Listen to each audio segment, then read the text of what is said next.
नमस्कार, आप सभी का यूपी ट्यूब स्वागत है। मैं हूं आपका साथी शिव अवस्थी। आज बात अमेठी करेंगे और वो 5 कारण मैं बताने जा रहा हूं अमेठी में कि किन वजह से स्मृति ईरानी को अपना चुनाव हारना पड़ा, यानी स्मृति ईरानी चुनाव क्यों हारी और क्या कारण था, क्या कमी रह गई। राज्य के हर कोने के नेता अमेठी में प्रचार प्रसार करने आए, चाहे देश के गृह मंत्री की बात कर लिया है या फिर राष्ट्रीय अध्यक्ष की बात कर लिया है। स्वयं उत्तर प्रदेश के मुख्यमंत्री योगी आदित्यनाथ 2 बार उन्होंने अमेठी में जनसभाएं की। यहां तक कि मध्य प्रदेश के भी मुख्यमंत्री यहां पर देखे गए। तो पहली जो चूक हुई स्मृति ईरानी से, वो चूक ये हुई अमेठी की दीदी से कि पहली बात तो बड़बोल, जो उनका रवैया था बड़बोल वाला, और दूसरा जो पार्टी में अंतर कलह चल रही थी, यानी ये जानकारी चाहे उनको थी या नहीं थी, लेकिन उनकी पार्टी में जो अंतर कलह थी, ये बहुत बड़ा फैक्टर है स्मृति ईरानी के चुनाव हारने में। और इसी वजह से जो उनके कार्यकर्ता थे वो साइलेंट थे, पहली बात। अब दूसरी बात आपको लेकर इस आते हैं, दूसरी बात पहलू कि स्मृति ईरानी चुनाव क्यों हारी। उनके कार्यकर्ता और बीजेपी का संगठन जो अमेठी का जातीय समीकरण है उसको साधने में असफल रहा। अगर जाति समीकरण को ये साध लेते तो कहीं ना कहीं चुनाव जो है बीजेपी बड़े आराम से जीत लेती, लेकिन इनका एक अलग ही फंडा था। विकास के नाम पर लगातार जो है ये बात कर रहे थे कि बीजेपी ने कितना विकास किया है, योजनाएं गिना रही थी, लेकिन कुछ जो प्रमुख लोग हैं, जो अपने ही जात के प्रमुख जो है कद्दावर नेता कह लीजिए, फिर प्रमुख हस्तियां थी, उनको साधने में भी ये असफल रही। और इसका कारण ये मिला कि अमेठी से भारी वोटों से, यानी बम्पर वोटों से वो हार गई।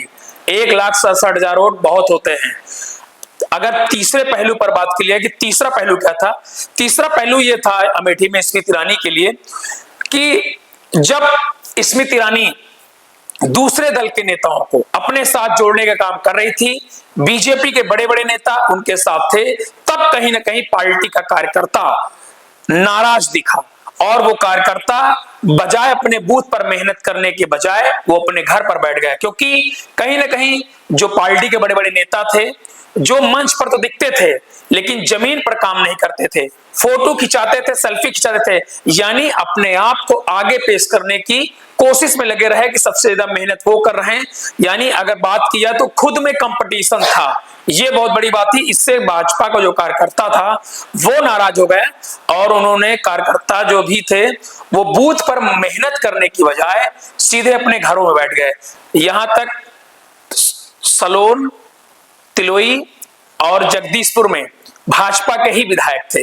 अगर 2 शेष विधानसभाओं की बात की जाए तो गौरीगंज के विधायक राकेश सिंह भी उन्हीं के साथ थे और अमेठी की विधायिका का परिवार भी स्मृति ईरानी का वोट मांग रहा था। यह भी बहुत बड़ा कारण है कि अमेठी और गौरीगंज की जनता इन रवैयों को लेकर काफी नाराज दिखी और कहीं ना कहीं जो अंतर कलह है ये नेताओं में आपसी गुटबाजी बनती चली गई और उसका वो साइलेंट वोटर है उसका मूव हो जाना और इस तरह के अंतर कला पैदा करना कहीं ना कहीं स्मृति ईरानी के हार का कारण है।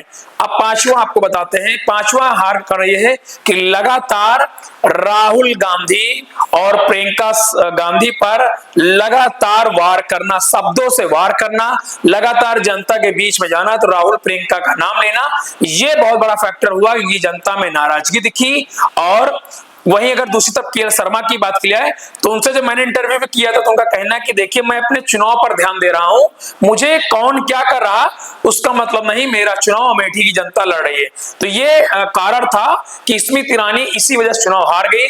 दूसरा अगर बात की जाए तो स्मृति ईरानी यानी बीजेपी का जो संगठन है कहीं ना कहीं वहां पर पूरी तरीके से कमजोर दिखा और ये चुनाव स्मृति ईरानी अकेले अपने दम पर लड़ती चली गई और उनका जो ईगो, जो पब्लिक में रवैया था, कहीं ना कहीं वो बहुत भारी पड़ा।